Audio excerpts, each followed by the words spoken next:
Hi guys, I'm back and I wanted to update you guys on some new additions to my collection. I just recently got a new Marilyn Monroe 1983 World doll, so I was very excited about that. I already had one, but I'll tell you the story about that later. And I got a couple new other pieces. Okay, so let me just get to the World doll. Okay. This one that I'm about to show you is the one that I got about 4 or 5 months ago, maybe. I was very excited to get her. I didn't have her in my collection. There was only two, not porcelain, two vinyl World dolls, Marilyn Monroe World dolls. And so this one was a little more affordable due to the story behind it. I'll show you her. Here she is.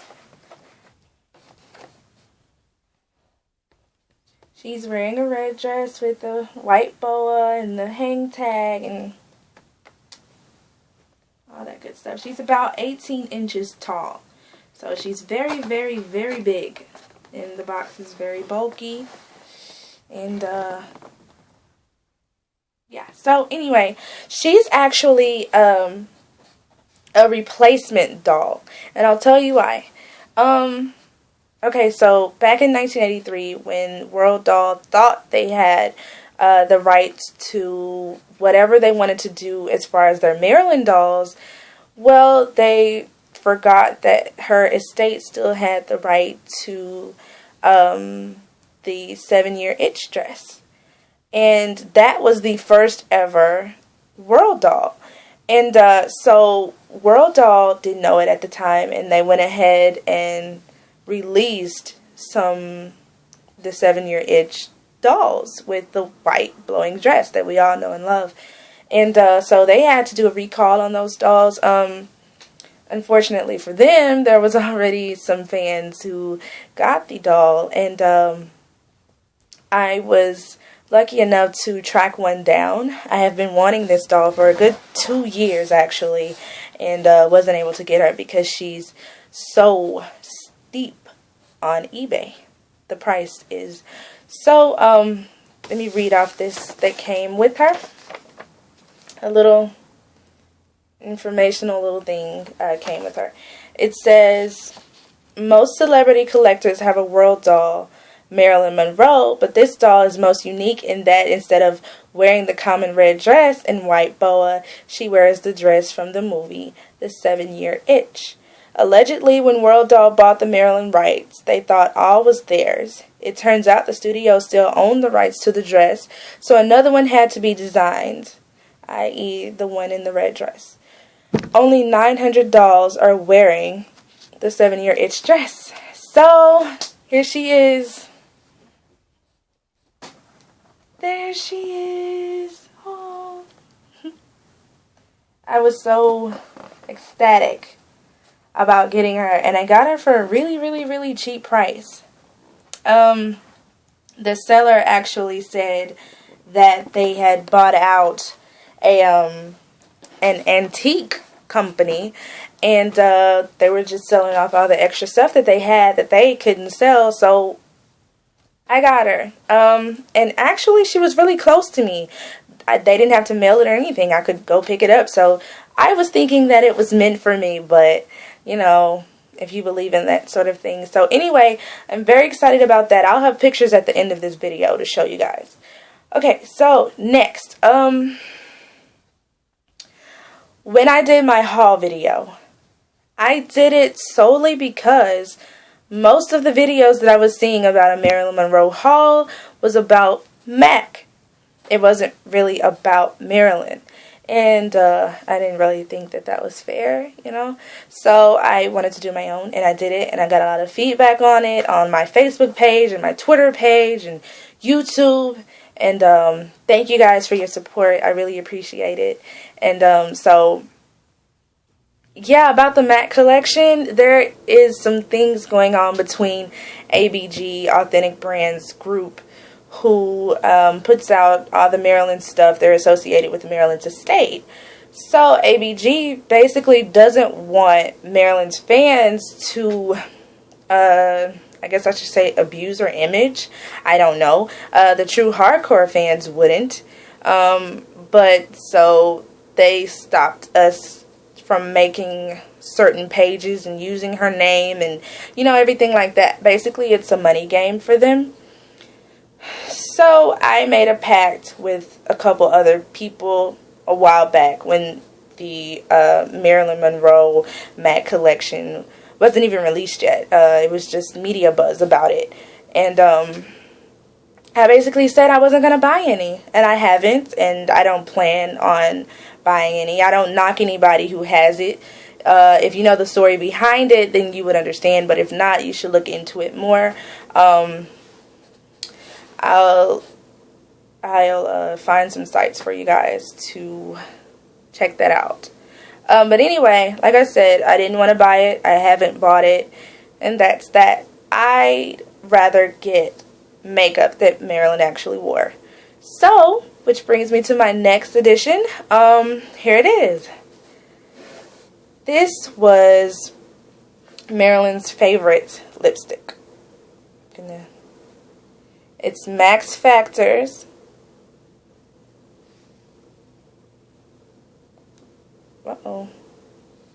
Ruby Tuesday lipstick. If you guys can see that well. That was Marilyn's favorite lipstick. And I tracked it down on the internet, and I found it, and then the seller didn't know why it was so important to me, and I didn't tell her because I thought that she would like make the price deeper, but she sold it to me, and I have it, and I'm not going to use it at all. I'm going to show you guys the inside of it. This is strictly for my collection only. It will go with the rest of my Marilyn things. That's how the lipstick looks. It's very, very fancy, expensive. It's awesome. So yeah, this was Marilyn's favorite lipstick. This is the lipstick that she wore all the time. So for you MAC lovers, I would suggest getting this also to go with your Scarlet Abyss and Goddess and whatever else they named the makeup or whatever. I would suggest this. And she also wore Erno Laszlo. I'm sorry if I'm saying that wrong. I have to check my sources again.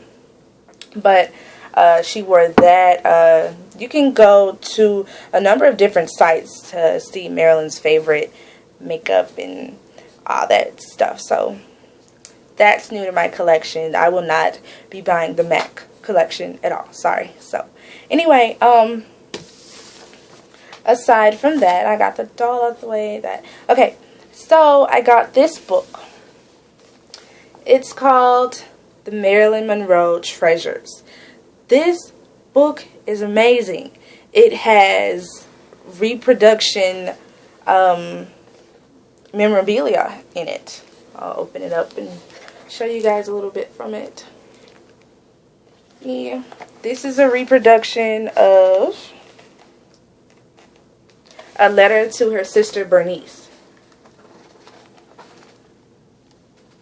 And it's like really, really, really good.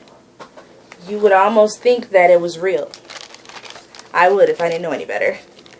This is, let's see, a reproduction letter to John Carroll in 1947 and magazine excerpts. I have to take that out and show you guys a picture of that. But behind this is a magazine that Marilyn was featured in the 40s. It's really, really nice. It looks real, feels real. Here is the contact sheet, reproduction contact sheet that Marilyn was in and everything. And, oh, here is the reproduction of Marilyn and Joe DiMaggio's marriage certificate. So that was really cool to have also. So anyway, this book is by Jenna Glaitzer. I guess I'm saying her name right. Jenna Glaitzer, featuring rare and unseen photographs and memorabilia. It's really, really, really, really nice. I suggest this book. You can get it on Amazon for really cheap. So That book is amazing, and I was glued to that book for a good week. And I would suggest it for any hardcore Marilyn fan. Okay, so go get that book. But, okay, so lastly, but definitely not least, I have been getting a lot of tattoos lately. I've really been into the pinup world, and, you know, pinups have all these tattoos, and at least the pinups that I like, they have all of these tattoos, and, I didn't get the tattoos because of that. I just got them because they mean something to me, you know what I mean? So, anyway, I got another Marilyn tattoo. This will be my third one. It's actually a portrait, and it was very, very hard to sit through, but I did it. So, anyway, here it is. It's of Marilyn's favorite photo. Can't really go too close, but anyway. And it's a quote under it, and it says, "The truth can only be recalled, never invented." And that came strictly from Marilyn's mouth. Well, she wrote it down in her book, and you can check it out in fragments. I'll have the exact page in the description. But anyway, so that quote really stuck out to me because there was a lot of things said about Marilyn that was negative, and to this day it still is, and most of it is not true.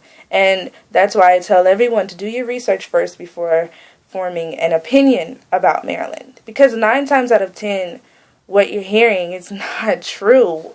And I really hate that Marilyn's image is tarnished by certain things. I won't name them, but certain things that people are saying about her, and I just really wish that people would do the research first. But so when I seen that in fragments, that stuck with me. I mean, that's the way that I see the world, and to know that Marilyn seen it that way, I was like, okay, yeah, this has to go with the favorite photo. Also, yeah, Marilyn had a favorite photo of herself, and I'll also put a link to that too, but it was by Cecil Beaton in 1956, and that was Marilyn's favorite photo out of all of her photos. It was her absolute favorite. So I got that, and that quote took 3.5 hours to do, but I got it done. So anyway, I'll be back with more soon. I still owe you guys that video to the 1958 Colonial Trust Bank statement that I have of Marilyn's. I still have to do a video for that. And something else that's coming in the mail. So yeah, but anyway, thank you guys for tuning in. I know I ranted on a little bit, but you know, I hadn't talked to you guys in a minute, and I wanted to let you guys know what was new in my collection. Okay, well, thanks for watching, you guys. Bye.